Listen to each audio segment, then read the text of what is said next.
এই মুহূর্তে আদালত পাড়ায় আছেন সহকর্মী মাইনুল মারুফ, যুক্ত হচ্ছেন আমাদের সঙ্গে। মাইনুল মারুফ, আমরা বলছিলাম অভিযুক্তরা আসামিরা আদালতে আনা হয়েছে এবং এরপর আসলে যুক্তিতর্ক শুরু হবে। সেটা শুরু হয়েছে কিনা, কটা নাগাদ হতে পারে এবং আলাদা করে আসলে রায়ের তারিখ কটা নাগাদ জানা যেতে পারে এবং ডলার তার বিরুদ্ধে আসলে কোনো রকমের উদ্যোগ নেবে কিনা আইন শৃঙ্খলা বাহিনী? শুরুতেই বলে রাখি যে শুরুর প্রশ্নটি যেটি ছিল যে আজকের মামলার যে পরিস্থিতি জানতে চেয়েছেন, সেই বিষয়টি হচ্ছে আর কিছুক্ষণের মধ্যে অর্থাৎ 11:30 নাগাদ কিন্তু আজকের মামলার যে যুক্তিতর্ক উপস্থাপনের পর্ব রয়েছে তা কিন্তু শুরু হবে এবং এই যুক্তিতর্ক উপস্থাপনের যে বিষয়গুলো থাকে, যে সাক্ষীদের যে সকল জবানবন্দি দিয়েছেন সে সকল বিষয়গুলো উঠে আসে, পাশাপাশি আসামিদের বিরুদ্ধে যে সকল অভিযোগ রয়েছে, অভিযোগের নানা দিক নিয়ে আইনজীবীদের মাঝে যুক্তি পাল্টা যুক্তি উপস্থাপিত হয় এবং আসামিদের যে সকল বিষয় রয়েছে সব কিছুই কিন্তু আলোচনা হয় এবং এই যুক্তিতর্কই বলা যায় যে একটি মামলার যে রায়ের আগে যে বিচার কাজ, সেই বিচার কাজের কিন্তু একদম সর্বশেষ পর্ব এবং এরপরে কিন্তু রায়ের দিন ঘোষণা করা হবে। এবং এখন পর্যন্ত যদি আমি বলি, ডলারের বিষয়টিকে রাষ্ট্রপক্ষ বলছে সম্পূর্ণ একটি বানোয়াট কথা। সে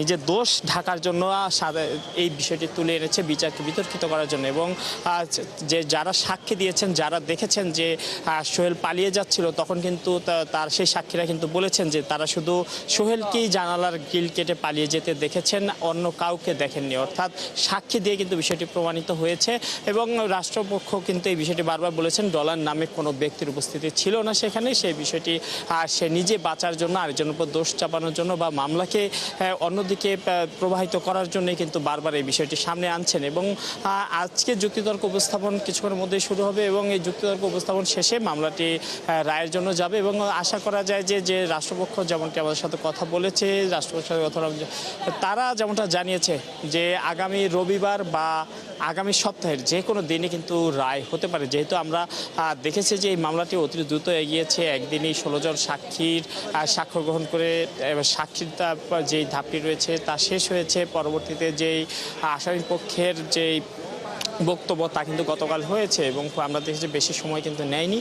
সেই সুবাদে বলা যায় যে আজকে যুক্তিতর্ক উপস্থাপন হবে এবং আমরা আশা করি যে 12টা থেকে 12:30 নাগাদ কিন্তু আমরা জানতে পারবো যে আসলে কি হলো এবং পরবর্তীতে রায়ের ডেট কবে আসছে। অর্থাৎ 12:30টার দিকেই বলা যায় যে জানা যাবে যে রায় আসলে কবে হচ্ছে এবং সবারই কিন্তু প্রত্যাশা এই মামলাটির যেন দ্রুত রায় হয় এবং রায় কার্যকরও যেন দ্রুত হয়, সেই লক্ষ্যেও কিন্তু সরকারের পক্ষ থেকে ব্যবস্থা নেওয়া হয়েছে এমন কথাও কিন্তু আমরা শুনেছি এবং যাতে দ্রুত আসামিরা সাজার কার্যকর আওতায় আসেন ব্যবস্থা নেওয়ার বিষয়টি কিন্তু বারবারই সামনে এসেছে এবং এখন পর্যন্ত বলা যায় কিছুক্ষণের মধ্যেই আসামিদেরকে এজলাসে নিয়ে যাওয়া হবে। এরপরে শুরু হবে যে আদালতের কার্যক্রম, তারপরে কিন্তু বলা যায় যে মামলাটি রায়ের জন্য দ্রুতই কিন্তু চলে আসবে। অর্থাৎ আগামী সপ্তাহ নাগাদ একটি রায় হতো, এই আলোচিত মামলার রায় হয়তো দেশের মানুষ দেখতে পাবে। একদম একদম। এবং মাইনুল মারুফ, এখন 11:05 বাজে এবং আপনি বললেন 11:30টার দিকে হয়তো এই যুক্তিতর্ক শুরু হবে, 12:30 বা 1টার দিকে হয়তো রায়ের একটা দিন আমরা জানতে পারবো। আপনি তো আছেন এখানে, নিশ্চয়ই আরো কথা হবে পরবর্তীতে আপনার সঙ্গে। সহকর্মী মাইনুল মারুফ যুক্ত হয়েছিলেন আদালত প্রাঙ্গণ থেকে।